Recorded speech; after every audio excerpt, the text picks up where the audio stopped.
Hey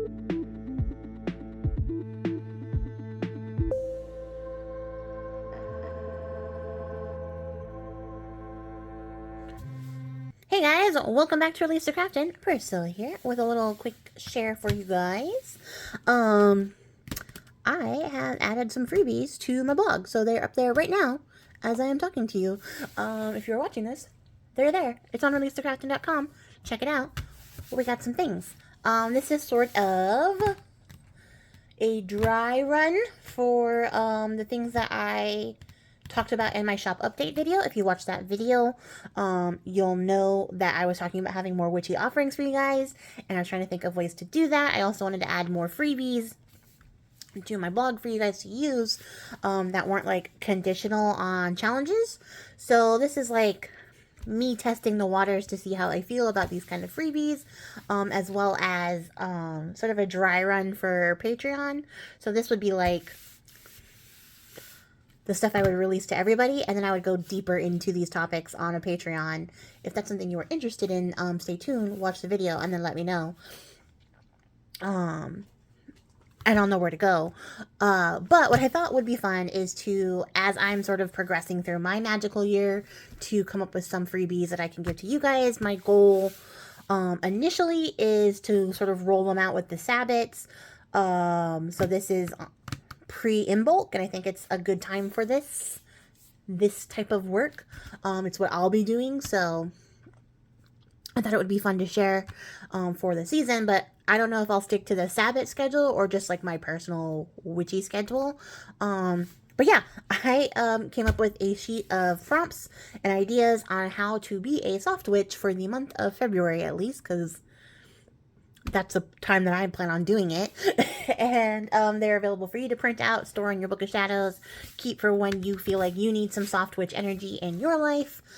Because honestly, you guys, I really felt that this was super necessary, because last year really like sucked the life out of me. Like, it was not a fun year for me. So I told myself that my goal for this year was to just sort of have a soft witch year and, you know, do all the light and fun and cheerful things. And I don't think it's gonna carry, because my natural default setting isn't light and cheerful and airy, but I thought it would be fun to at least try to incorporate some of that energy into my day-to-day, even for like a temporary basis, just to see how I vibe with it and see if that sort of raises my like energetic default and the vibes or the energies that I'm currently working with.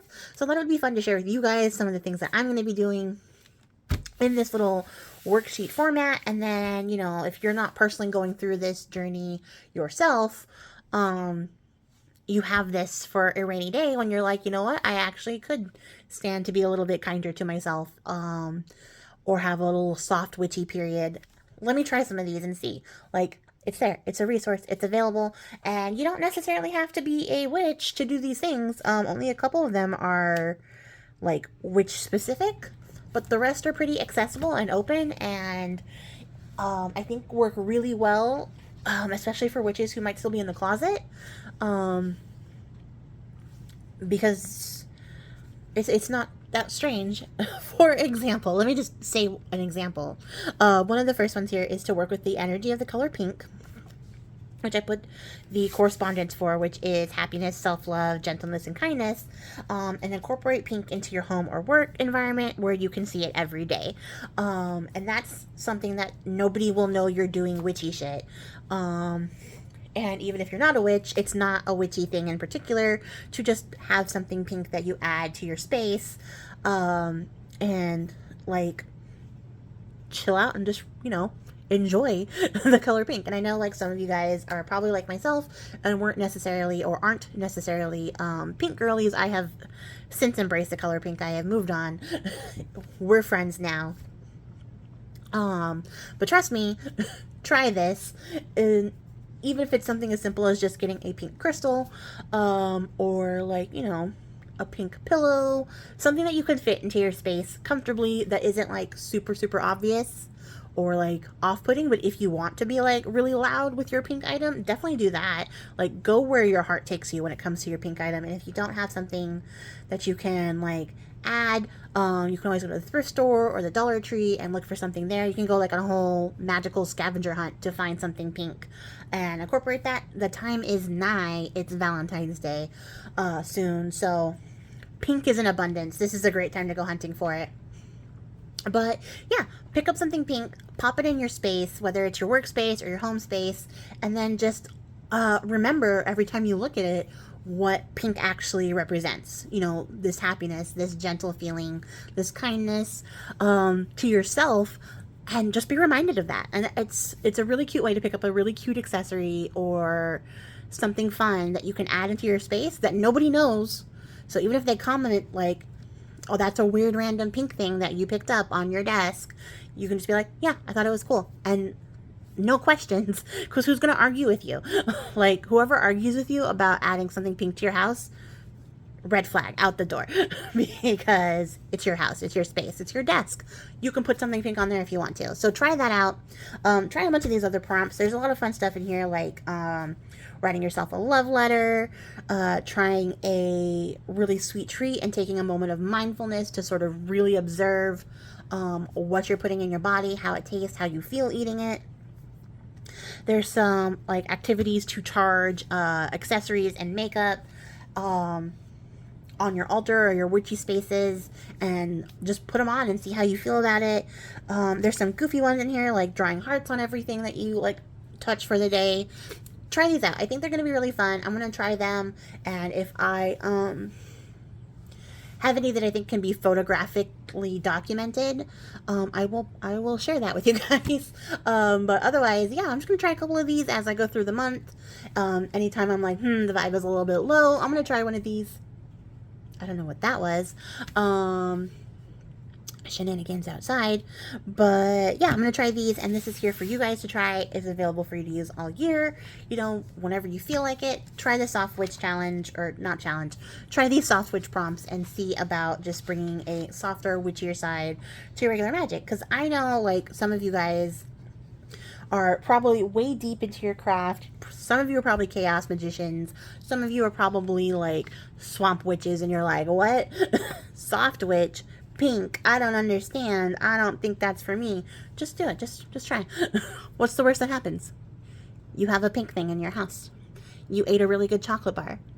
You were silly and danced with yourself for 5 minutes. Like, there's no side effects. There's no consequences. Just try to be a little bit nicer to yourself. And if you don't join, totally fine.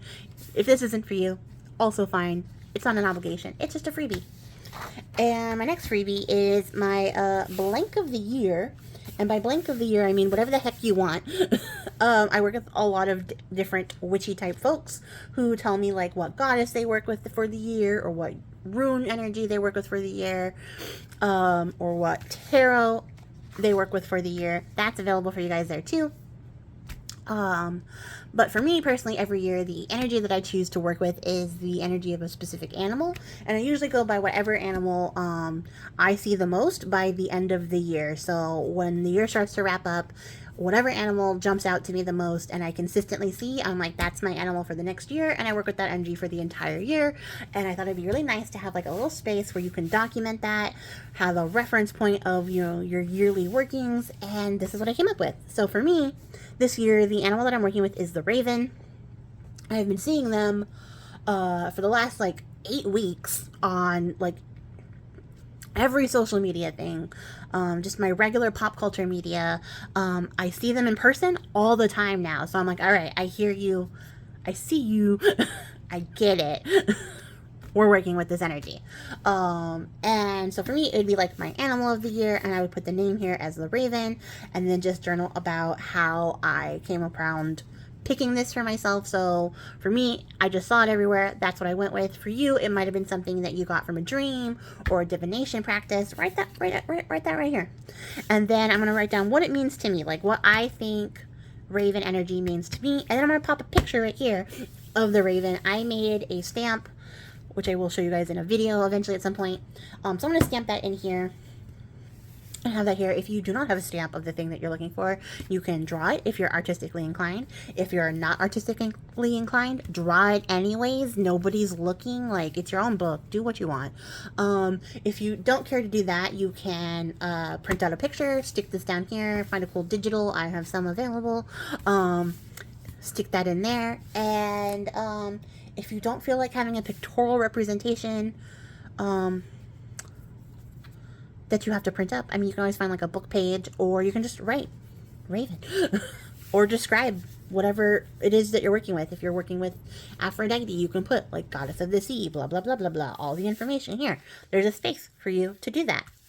And then underneath that is what it means for my year. So here's where I am going to, look up keywords for ravens, goddesses, gods, deities, things like that are associated with it.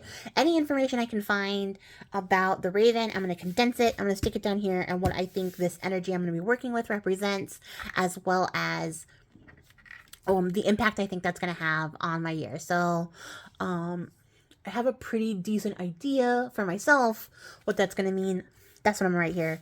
And then I have this space down here for me to come back to as I go through the year, or even like at the end of the year as like a year-end wrap-up on the lessons that I learned from working with this energy. And I think this section is really important because I think a lot of people go through the years where they pick like these particular like token items to be like, this is my year of the whatever, or this is the year that I work with this deity, but there's not a lot of space if you don't like journal to sort of reflect on what that actually meant for the year as a whole.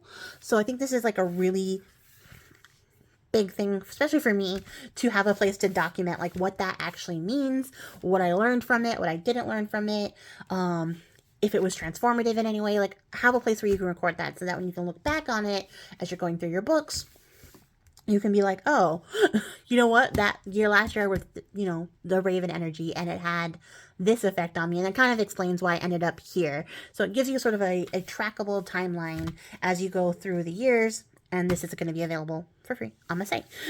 That's a freebie. And then the next freebie I did, and I know you guys are like, Priscilla, it is the end of January. This would have been really useful before then, but I'm not going to lie, guys, I didn't think of it until midway through January. But also, the year doesn't the New Year season is like a season for me, okay? Hear me out. It's a season from the calendar New Year's Day to the lunar New Year, and then Imbolc. And when Imbolc starts, then I'm like, okay, the year has officially started. I can't keep saying New Year because the year is officially like in stone. So as I'm recording this, it is currently Lunar New Year. I feel like this is very timely, and this is a really timely thing that you can do up into Imbolc, because Imbolc's a really great place to like do planning and sort of set your course for the year. Set your course for like the year. So if you have this already filled out as you go into the Imbolc season, you can use it as a guide or a reference point for your yearly planning of witchery, whatever life brings your way. Just things to keep in mind, like as you go through. And this is how I do my yearly tarot reviews. Other people do theirs differently, but this is how I do mine. And what I do is I pick a card from the Major Arcana as my theme for the year. So that's going to be my card of the year. And then I'm going to write down all the keywords and the meanings associated to that card. And then I'm going to write my goals attached to that. So like if I get strength as my card, then like how am I going to incorporate that into my life? What ideas do I see utilizing the energy of that card or the meaning of that card for my year? So if I'm looking to sort of recover energetically through the year, like I've been talking about, and my card is strength, then clearly I'm going to rely on the energy of strength to not only recover that energy, but persevere so that I can continue to recover it as the year goes through. I'm going to journal that right here. And then I go seasonally by the cards that correspond with the seasons from the Minor Arcana. So for winter, it will be the Suit of Swords. And I know it's the end of January. Winter started in December. It doesn't bother me. This is just how I run my years. Winter goes through March, so I got time. Spring is Cups, summer is Wands, and fall is Pentacles. And actually, while we were here, I was going to show you guys how I come to this conclusion. It is the most lazy, chaotic way, I think. My cards out because I am working with Crow energy this year. I pulled my Murder of Crows tarot out, and we'll just give that like a light little shuffle. And what I do is I just flip over my cards until I get the card that I'm looking for. So it gets really random. And I just keep doing that. So I got strength. For my card of the year, it's strength. And here I could write, you know, strength. I can write the symbols for that, or I can get a little picture, print it out, and stick it in here. It's up to you guys. And then I'm going to go through until I get a swords card. Swords for winter. So I got the 4 of swords. And same thing for spring. Just keep going till you get cups. If you want to be like hyper vigilant, you can sort your card deck down into each suit and draw individually if you don't like this way. I really enjoy this way. I got the 10 of cups. And if you're interested in this deck, like more close up, I have a flip through on my channel while we go. I don't know how long this is going to take. I thought it would be faster, but clearly there's no wands in this entire deck. 8 of wands, and then the last one is pentacles, and I got the Ace of Pentacles. So those are going to be my cards for the year. I'm going to use that. I haven't done this yet for myself, so I'm going to get off of here and journal those in. But I wanted to show you guys how I pick those cards. You can also be choosier if you don't like to let fate decide and you like to determine, you know, the course of your own actions. Like maybe you're one of those people who really likes to grab life by the horns.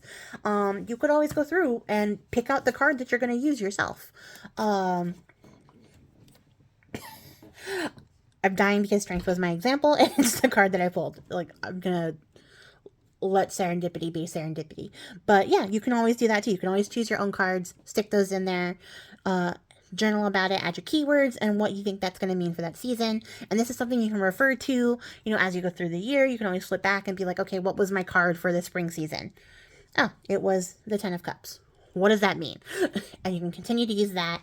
This is a freebie that is available on my site for you guys. I hope that you get some use out of it. If you do, let me know. If you like stuff like this, if these offerings appeal to you, also let me know, because I'm going to continue to put them out as I test the waters for myself personally and see if this is something sustainable and enjoyable that I can continue to produce for you guys.